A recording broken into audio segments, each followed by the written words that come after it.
परिवार कभी नहीं देता भाई।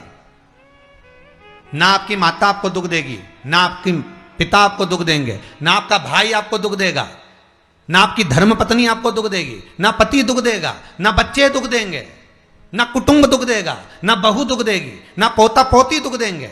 आप में से कितने लोग हैं जो टीवी पर कथा सुन रहे हैं और उनका परिवार उनको दुख दे रहा है? कितने लोग हैं ऐसे? कभी विचार करना एकांत में बैठकर कि आपको ना आपकी पत्नी दुख दे रही है, ना आपको आपका पति दुख दे रहा है, ना आप अपने पति को तलाक दे रहे हो, ना आप अपनी पत्नी को तलाक दे रहे हो, ना आपका बेटा आपको दुख दे रहा है, ना आपकी बहू आपको दुख दे रही है, ना आपका कुटुंब के लोग, परिवार के लोग, भाई आपको दुख दे रहा है। ये कहीं नहीं हो सकता। भाई भी आपको दुख नहीं दे रहा, ना आपके परिवार वाले, ना नातेदार, ना रिश्तेदार, ना मित्र, ना सखा, ना दोस्त, कोई आपको दुख नहीं देता। ये शिव महापुराण की कथा कहती है हमको लगता है कि हमारे परिवार वाले दुख दे रहे हैं, हमको लगता है हमारी बहू हमें दुख दे रही है, हमें लगता है हमारी सास हमें दुख दे रही है, हमें लगता है हमारा पति हमको दुख दे रहा है, हमें लगता है हमारे कुटुंब वाले हमको दुख दे रहे हैं। पर शिव महापुराण के विद्येश्वर संहिता कहती है ये कोई आपको दुख नहीं देते, दुख आपका पूर्व का कर्म आपको देता है। ये जितने भी मिले हैं ना आपको, रिश्तेदार, नातेदार, कुटुंब, भाई, बंधु, सखा, पत्नी, पति, पोता, पोती, ये जितने लुटेरे मिले हैं, ये जितने अपशब्द कहने वाले मिले हैं, ये जितना ताने देने वाले मिले हैं, ये जितना गाली देने वाले मिले हैं, ये जितना उंगली उठाने वाले मिले हैं, ये कोई दूसरे नहीं, तुम्हारे पूर्व कर्म के कोई ना कोई पुराने ही होंगे जो तुम्हारे साथ जुड़कर तुम्हारे टांग खींचने के लिए सामने खड़े हुए हैं। ये कोई तुम्हारे होंगे।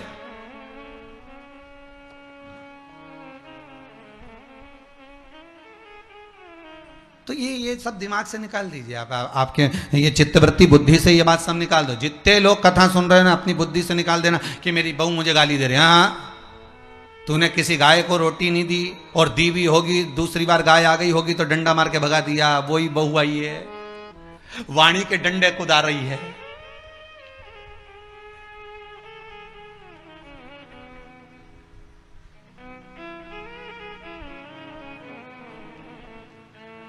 कोई बेटा अगर नहीं सेवा कर रहा, कोई बेटा नहीं पूछ रहा, समझ लेना पूर्व में हमारे बुजुर्ग, कोई दादाजी होगा, कोई दादी जी हो गई, कोई ससुर जी होगा, कोई जेठ जी होगा, हो सकता है किसी की हमने सेवा नहीं करी हो और वही बेटा बनकर आया, आज हमारी सेवा नहीं कर रहा।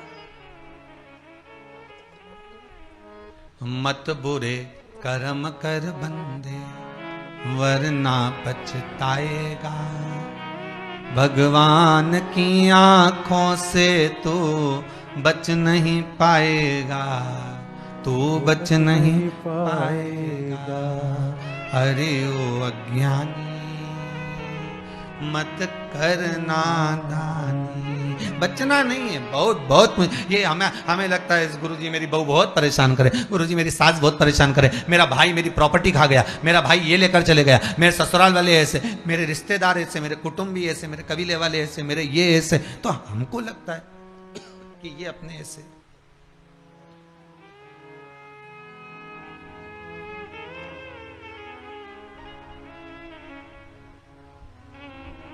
हमको लग रहा है कि ये हमारे हिस्से हैं, हमारे को लूट रहे हैं, हमको ऐसा परेशान कर रहे हैं, हमको ऐसा कर रहे हैं, पर नहीं भाई। शिव महापुराण की कथा कहती है कोई हमको कष्ट नहीं देता। एक बार पहले भी कथा में कहा, आज फिर कह रहे हैं आपको महाराज, फिर कह रहे हैं, आज फिर कह रहे हैं।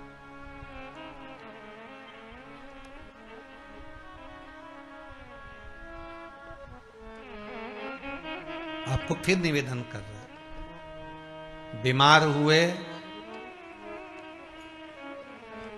देवास में, बीमार हुए भोपाल में, बीमार हुए सीहोर में, बीमार हुए कहीं, डॉक्टर को दिखाने जा रहे हैं इंदौर, डॉक्टर को दिखाने जा रहे हैं भोपाल, डॉक्टर को दिखाने जा रहे हैं देवास, मुंबई, पुणे, जहां तहां हम डॉक्टर को दिखाने के लिए जा रहे हैं। वहां हॉस्पिटल में हमने सुई लगवाई, इंजेक्शन लगवाया, वहीं से कहीं कुछ चीरा फाड़ी कर दी, ऑपरेशन कर दिया।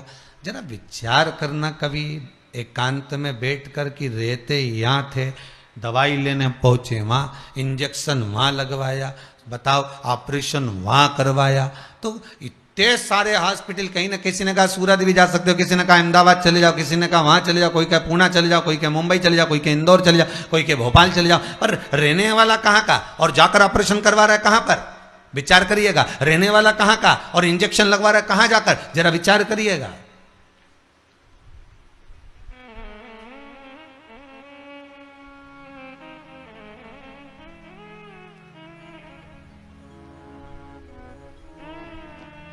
और कितने डॉक्टर, ऑपरेशन करने वाला कोई विशेष, कितनी डॉक्टर सिस्टर, इंजेक्शन लगाने वाली कोई विशेष वहां बैठी है। उसको तुम नहीं पहचानते, वो आपको नहीं पहचानते। अभी अभी कोरोना का टीका लगवाया होगा, वैक्सीन लगवाई होगी, इंजेक्शन लगवाया होगा, कोरोना महामारी का लगवाया सबने।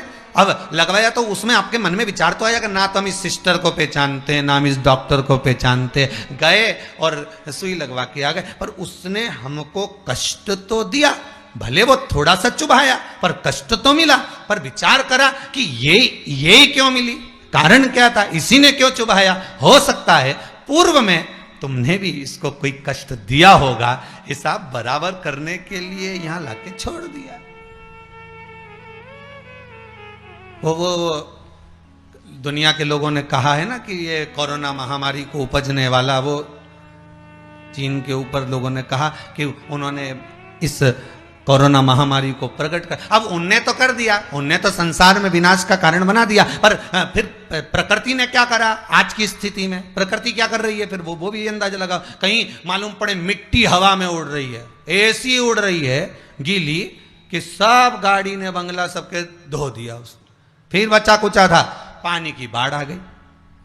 अगर हम दूसरे को कष्ट दे रहे हैं, हम दूसरे पर उंगली उठा रहे हैं, हमने एक उंगली अगर किसी पर उठा दी, हमने उंगली उठाकर कह दिया वो ऐसा है, उसने ऐसा करा, उसने वैसा करा, हमने एक उंगली उठा दी। भले तुम विद्वान हो, भले तुम्हारे में विद्वत्ता है, पर हम किसी पर अगर एक उंगली उठा रहे हैं तो ये 3 उंगलियां हमारे भीतर जा रही है कि अपने अंदर झांक कर देखो कि आप कैसे हो। अपने भीतर झांक कर देखिए कि आप में क्या तत्वता है।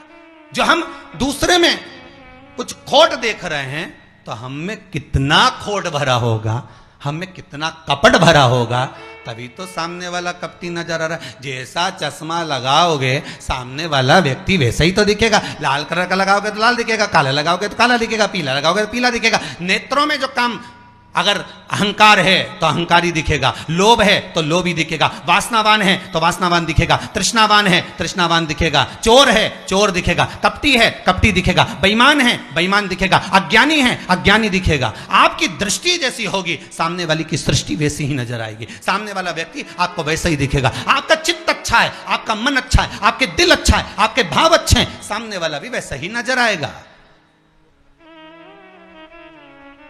भगवान कृष्ण ने भेजा था दुर्योधन को अच्छा ढूंढने के लिए, एक अच्छा नहीं मिला। युधिष्ठिर को भेजा था पूरी पृथ्वी पर से कोई बुरा व्यक्ति ढूंढ कर लाओ, युधिष्ठिर को बुरा नहीं मिला, क्योंकि उसकी युधिष्ठिर की बुद्धि में, चित्त में ये भरा था, उनकी वृत्ति में ये भरा हुआ था कि बुरा कोई है ही नहीं, संसार में कुछ ना कुछ अच्छाई दिखी जाएगी। बुरा जो देखन में चला बुरा न मिलिया कोई। हम देख रहे हैं, हम चित्तवृत्ति से, हम विचार।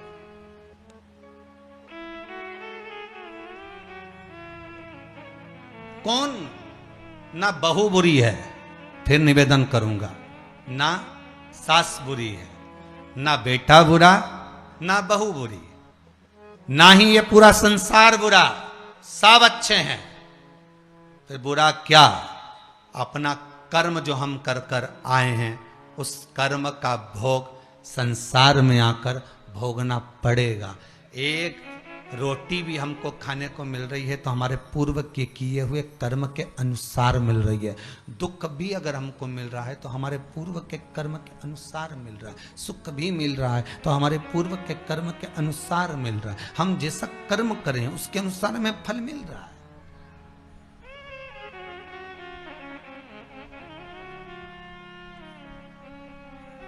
इसलिए बारंबार कहा था कि मान मेरा कहना नहीं तो पछताएगा, माटी का खिलौना माटी में मिल जाएगा।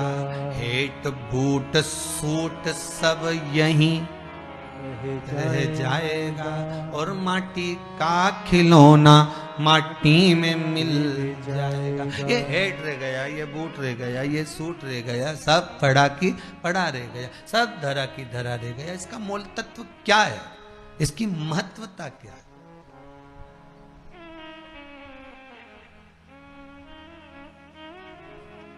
इसकी मूलता कुछ नहीं, इसकी मुख्यता कुछ नहीं, इसकी महत्वता कुछ नहीं।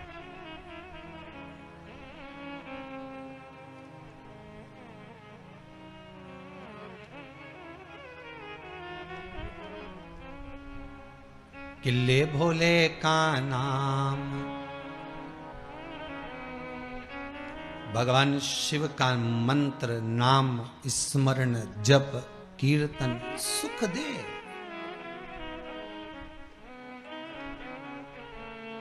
और वो सुख कोई साधारण नहीं हो सकता। वो सुख का आनंद, वो सुख का भाव बढ़ता चले जाता है, आनंद बढ़ता चले जाता है।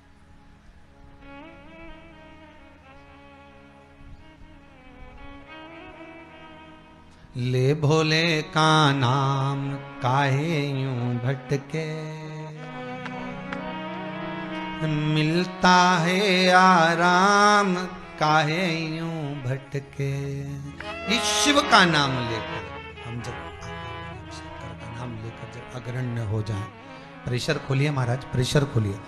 हम शिव का नाम लेकर जब अग्रण्य बढ़े, आगे बढ़े, शंकर का नाम लेकर जब अग्रण्यता के भाव की ओर बढ़े, तो जीवन का सुख क्यों ना मिलेगा?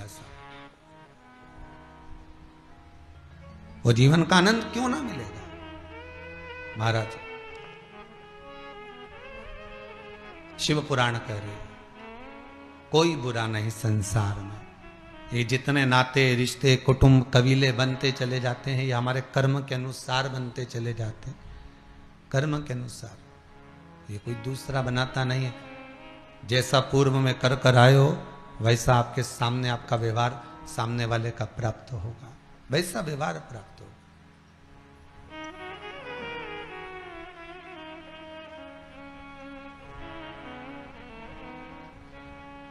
शिव पुराण कह रही है, शंकर की कथा कह रही है, शंकर का अनुमोदन कर रहा है। महाराज अच्छी संगत में बैठोगे, अच्छी संगत में अगर विराजमान होगे तो सुख अपने आप मिलेगा। माता के गर्भ से अगर आपका जन्म हुआ है तो कुछ अच्छा करने के लिए ही हुआ है।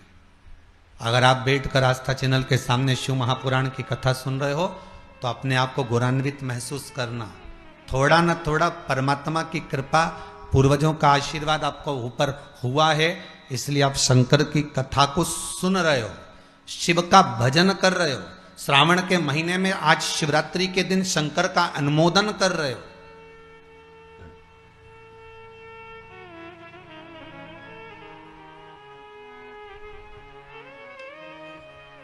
घर में 4 बहुएं होती हैं, 5 बहू होती है, 6 बहू होती है। सास 6 बहू को बोलती है कि जाओ पानी लेकर आओ, अरे बोलो जम के जरा, नहीं बोलती ना। सास किसी एक का नाम लेगी, ए बेटा, ए लाली, एक बहू का नाम लेगी और उसको पुकारेगी और पुकार कर कहेगी जरा मेरे लिए एक गिलास पानी ला दे बेटा। बहू जाएगी, पानी ला कर देगी। अब सास ने वो 3 को क्यों नहीं बुलाया रे? अरे बोलो तो जम क्या, वो 3 से क्या सास की दुश्मनी थी? नहीं, वो भी रोज मिलती, वो भी रोज प्रणाम करती है, वो भी रोज नमन करती है, वो भी रोज ना रोज सास के पास जाकर बैठती हैं। वो भी, सास उनको भी साड़ी देती है और सास उसको भी साड़ी देती है, सास उसको भी रकम देती है, उनको भी। पर एक को बुलाया आवाज लगाकर, ए बेटा, ए लाली, ए बहू, जरा इधर आ। और जिसका नाम लेकर बुलाया वो दौड़ कर आई और लाकर पानी दे दिया। पर सास इसी को क्यों बुलाती है? 4 बहू में से इसी बस बहू को आवाज क्यों लगाती है? बस उतना तुम अंदाजा लगा कर रखो कि सास इसी को ज्यादा क्यों बुलाती है, इसी से बात क्यों ज्यादा करती है। ना तो उसने कुछ दिया, ना इसने कुछ दिया, ना कोई बात। पर कुछ बहू में, 4 बहुओं में, 4 बेटे में कोई एक ऐसा होता है जिससे सास की अच्छी पटती है। उसी तरह भोलेनाथ भी परिवार में उसको देख लेता है जिससे शिव की अच्छी पटती है, उसी को बिठाता है कथा में।